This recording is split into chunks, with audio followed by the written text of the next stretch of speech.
Millions of veterans depend on the Veterans Affairs Department for health care and other benefits.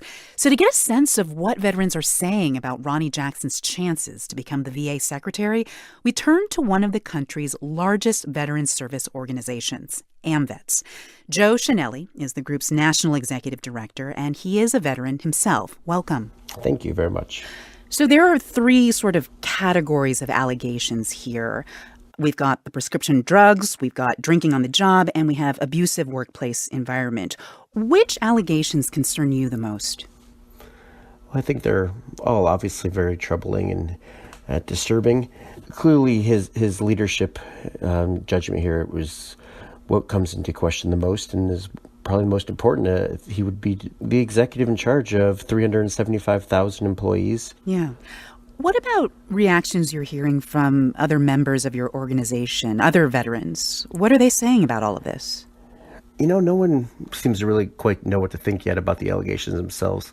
More so that they are a symptom of the broader problem here, which is that this nomination was made with seemingly very little vetting on the White House side of this, and that this candidate was put forward based on face value and what President Trump himself, and maybe only himself, knew of the good doctor.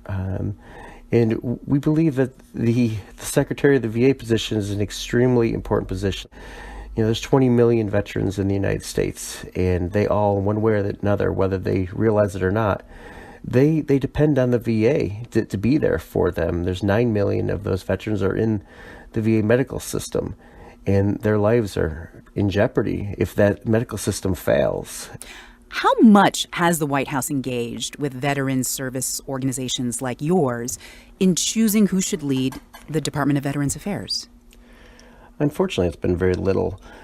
Here with Admiral Jackson, we did have the opportunity to meet with him last week, and we've had some opportunity to speak with staff a little bit.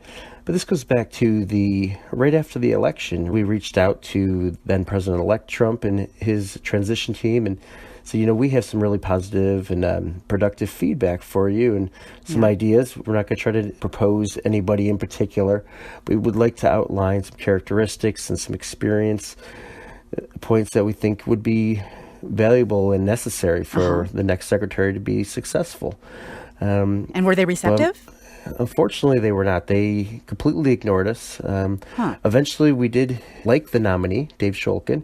But then, again, as we found out that Dave Shulkin was going to be replaced soon, we reached out and we said again, hey, we have this. We can help you make this a great decision. And again, we were ignored. And when the tweet came out that said Dave Shulkin was fired, there was a nominee's name in there, and Admiral Jackson was it. And if you were invited to the White House now to share your thoughts with the president, what would you tell him? The VA needs a leader. It doesn't have to be someone who has expertise in the medical side or in the business side. They need someone who can provide consistency, because that's the one thing the VA has not had, is consistency, stability.